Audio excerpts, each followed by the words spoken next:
चलिए अगला प्रश्न है आपका,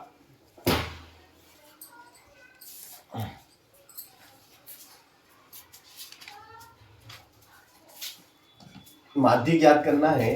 हमें टेबल दी गई है, तो दी गई टेबल से हमें माध्य ज्ञात करना है। वेतन क्या है? 3000, 3000, 4000, 5000, 6000, 7000, 8000, 9000 और 10,000। ये 10,000 है ना। फिर कर्मचारियों की संख्या, यहाँ पे है कर्मचारियों की संख्या। कर्मचारी संख्या, कर्मचारी संख्या दी गई है हमें। कर्मचारी संख्या हमारे पास है 16, 12, 10, 8, 6, 4, 3 और 1 है ना। फिर वेतन, कर्मचारी संख्या, और फिर हमें निकालना है। चलिए, तो अब हमें निकालना है इनका औसत। क्या निकालना है? औसत। कि भाई निम्न सारणी में एक फैक्ट्री में काम कर रहे 60 कर्मचारियों का माध्य वेतन ज्ञात कीजिए। टोटल कर्मचारी ये 60 हैं, तो इनका औसत वेतन हमें निकालना है कि इनका औसत वेतन कितना होगा। ठीक है ना। तो यहां पर हम इसे जो वेतन है इसको हम x मानेंगे और कर्मचारी की संख्या को f मानेंगे। तो वेतन को हमने क्या मान लिया? x। कर्मचारियों की संख्या को हम f मान लेंगे,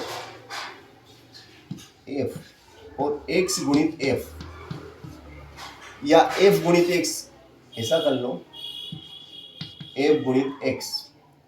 तो 16 3 48, 0 0 0, 12 24, 12 3 36, 12 चौक 48, 12 चौक 48, 0 0 0, 10 पंजे 50, 0 0 0, 8 45, 8 6 48, 0 0 0, 6 7 42, 0 0 0 0, 8 चौक 32, 0 0 0 0, 9 3 27, 0 0 0 0, और 9 3 27 के बाद में 10 एकम 10, 0 0 0। इस तरीके से हमने f इंटू एक्स ज्ञात किया। अब हम इनको सबको जोड़ लेंगे, इनका योग ज्ञात करेंगे, इनका योग ज्ञात करेंगे। ठीक है।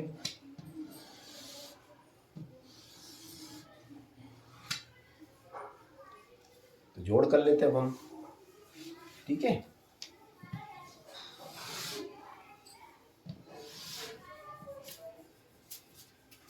तो 0 0 0, 8 और 8 16, 8 तिया 24, 8 तिया 24, 25, 26, 27, 28, 28 ने 7, 35 का 5, 35 का 5, हासिल लगा 3, हासिल लगा 3, 3 3 और 1, 3 और 1 4, 4 4 8, 4 तिया 12, 4 चौक 16, 4 पंजे 20, 4 छंग 24, 4 सत्ते 28 और 2 30, 30। तो ये आया आपका 3,05,000, 3,05,000। ठीक है ना। अब आपको इनका औसत ज्ञात करना है। तो x बार का सूत्र लग जाएगा, सूत्र से करेंगे। सूत्र x बार बराबर सिग्मा एफ एक्स बटे सिग्मा एफ एक्स बटे सिग्मा एफ। ये सूत्र है, सिग्मा एफ एक्स बटे सिग्मा एफ। एक्स बार बराबर ये हो जाएगा आपका 30, 5 और 3 जीरो, कितनी जीरो, 1 जीरो 2 जीरो 3 जीरो, फिर सिग्मा एफ कितना 60, ये 60, ये जीरो से ये जीरो गई, है ना। फिर अब इसमें इसका भाग लगा दो, x बार बराबर 6 से, 6 पंजे 30, है ना, 6 पंजे 30, भाग नहीं जाता उसकी जीरो, 6 8 48, बचेंगे 2, 6 12, 6 3 18.33। तो एवरेज आया आपका 5,083 रुपये 5,083 रुपये 33 पैसे आपका माध्य या औसत वेतन निकला। तो इस टाइप के सवाल आपको परीक्षा में आएंगे, जो आपको 4 या 5, 4 या 3 या 4 नंबर दिलाएंगे। सरल सवाल था, जो वेतन दिया था उसको हमने x माना, और जो कर्मचारियों की संख्या थी उसको हमने f माना, फिर x का f में गुणा करा, यानी कि 16 का 3 में करा, 16 का 3 में 16 3 48, 1 2 3 3 जीरो, फिर 12 का 4000 में गुणा करा 48,000, 10 का 5000 में गुणा करा 50,000, फिर इनको जोड़ा, सूत्र लगा दिया, x bar is equal to sigma f x upon sigma f, और जो भी आया उसमें जो कटा उसे काट दिया, कटा नहीं तो हमने भाग लगा के देखा कि 5,083 रुपये 33 पैसे हमारा उत्तर है। चलिए अगला प्रश्न है आपका कि आवर्ती आयत बनाना है, जो हमें बारंबारता टेबल दी गई है। क्या है आपकी अंक हैं आपके, वो नीचे बारंबारता, ये बारंबारता है, बारंबारता, ठीक है। तो ये टेबल में बना देता हूं, ये टेबल बनेगी बिल्कुल बाकायदा।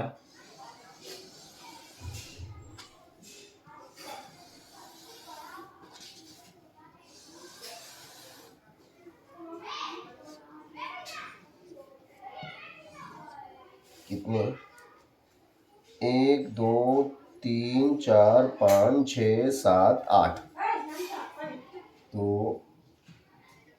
1 2 3 4 5 6 7 8,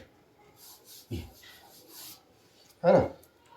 0 से 20, 0 से 20 और 20 से 40, 20 से 40 और 40 से 60,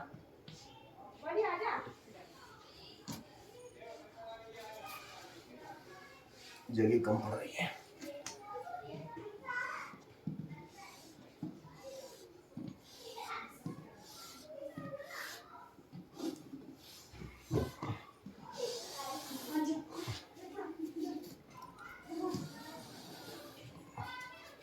क्या है, 0 से 20, 0 से 20, 20 से 40, 40 से 60, 60 से 80, 80 से 100, है ना।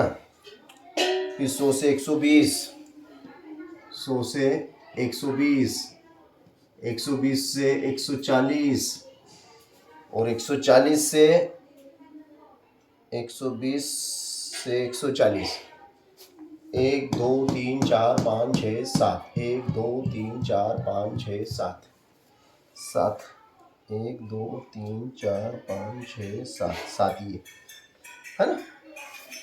और ये है आपका 4 7 सॉरी 6 6 7 4 3 2 4 3 2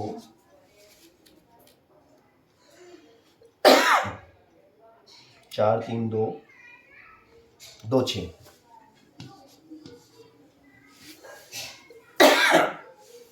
ये टेबल है आपकी। और इस टेबल की मदद से हमें आयत चित्र बनाना है। ठीक है। सबसे ज्यादा आवृत्ति किस वर्गांतर की है? सबसे ज्यादा आवृत्ति जो 7 है, सबसे ज्यादा बारंबारता 7 है और वो वर्गांतर है 20 से 40। 20 से 40 वर्गांतर में सबसे ज्यादा बारंबारता है, आवृत्ति है। और समान बारंबारता वाले वर्गांतराल, ऐसे वर्गांतराल जिनकी बारंबारता समान है, वो है 80 से 100 और 100 से 120, और 0 से 20 और 120 से 140। इनकी भी बारंबारता समान है क्योंकि ये 6 और आखिरी में भी 6 है। चलिए, तो आवर्ती आयत चित्र हम बना लेते हैं। आवर्ती आयत चित्र हम बना लेते हैं। ठीक है। तो हमारा आवर्ती आयत चित्र देखिएगा अब आप।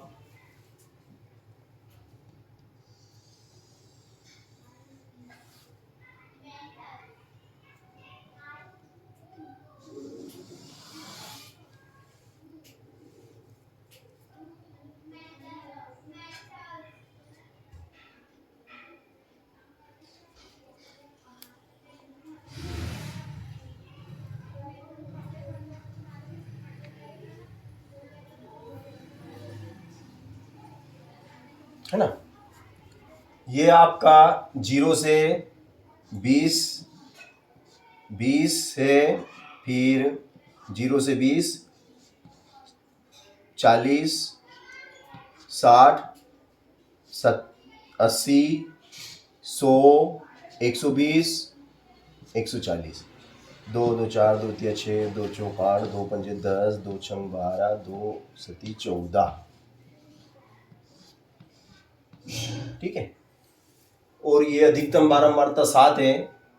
1 2 3 4 5 6 और 7, है ना, ये 7।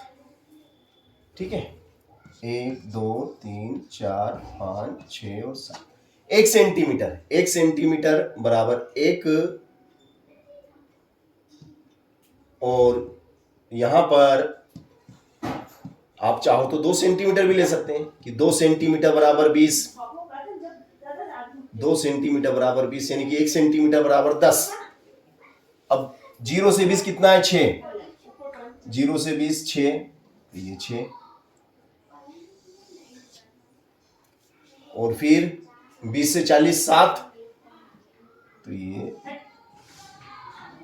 20 से 40 60 7, और 40 से 60 4,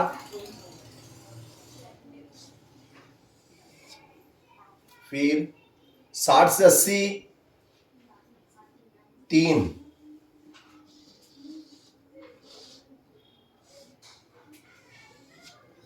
ये फिर 80 से 100 2,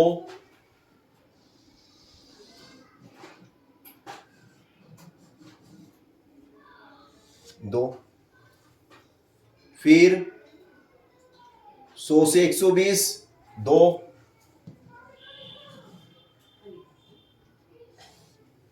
फिर 6,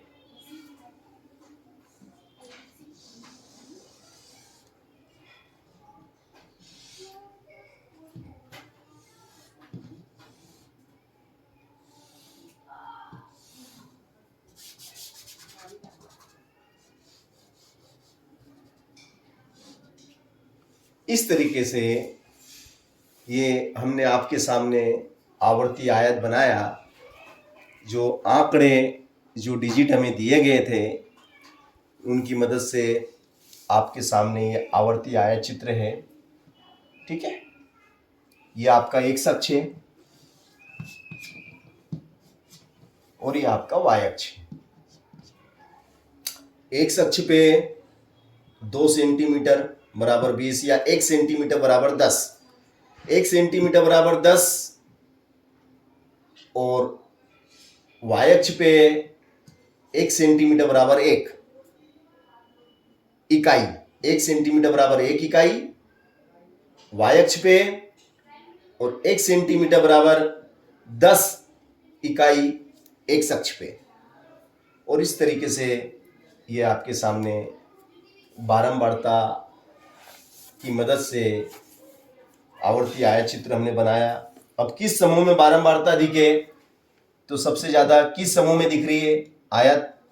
सबसे बड़ी ऊंची बिल्डिंग, सबसे ऊंची बिल्डिंग ये है, सबसे ऊंची बिल्डिंग है, यानी कि 7। 20 से 40 वाला जो समूह है, 20 से 40 वाला जो समूह है, इसकी बारंबारता सबसे अधिक है और वो 7 है।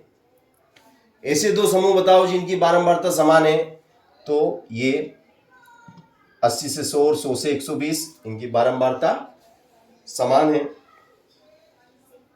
और 20 से 40 और 120 से 140, इनकी भी बारंबारता समान है। देखो आप, ये इसकी बारंबारता कितनी है? 6, और यही बारंबारता इसकी भी है, इसकी भी 6, इन दोनों की 6 है। ये समान बारंबारता वाले आयत हैं। ठीक है ना? तो इस तरीके से हम आयत चित्र की सहायता से विश्लेषण कर सकते हैं, एनालिसिस कर सकते हैं कि किस समूह की बारंबारता अधिक होगी, किन की समान होगी और किसकी सबसे कम बारंबारता होगी। ठीक है ना? तो इस हमने आज आपको सांख्यिकी पढ़ाया था, और सांख्यिकी के अंतर्गत जितने भी सवाल बहुलक, माध्य, माध्यिका, आयत चित्र, अगर मान लो आवर्ती आयत बहुभुज पूछे, आवर्ती आयत बहुभुज अगर वो पूछता है, तो बहुभुज अगर शब्द आ जाए तो इसका जो मिडिल पॉइंट है, इसका मिडिल पॉइंट, इसका मिडिल पॉइंट, इसका मिडिल पॉइंट, इसका मिडिल पॉइंट, इसका मिडिल पॉइंट, इसका मिडिल पॉइंट, इसका मिडिल पॉइंट, मिडिल यानी बीच का पॉइंट, इनको मिला दो। यहां से इसको, फिर इसको, फिर इसको, फिर इसको, फिर इसको, और फिर इसको, फिर इसको, और फिर इसको। अगर आवर्ती आयत बहुभुज बनाने का बोले तो हमें मिडिल पॉइंट को मिलाना है। जितने भी आयत बनेंगे उन सब के आयत के जो मिडिल पॉइंट है, उन मिडिल पॉइंट को आप मिला देंगे, तो मिडिल पॉइंट को मिलाने पर आपका आवर्ती आयत बहुभुज तैयार हो जाता है। अगर बहुभुज पूछे तब आपको ऐसा करना है। ठीक है ना? इस तरीके से आवर्ती आयत बहुभुज बनेगा। और बहुभुज नहीं पूछे तो फिर आपको सिर्फ आयताकार बिल्डिंगें खड़ी करना है। आयताकार बिल्डिंगें आप खड़ी कर देंगे तो आवर्ती आयत बन जाएगा। ये आवर्ती आयत बहुभुज बना दिया मैंने। इससे पहले जो बनाया था वो आवर्ती आयत चित्र था। ठीक है ना? चलिए, अच्छी बात है। तो ये आप नोट कर लीजिए, है ना? इस प्रकार के प्रश्न पूछे जाते हैं एग्जाम में, आपको बनाते हुए आना चाहिए। ठीक है, कल मिलेंगे हम।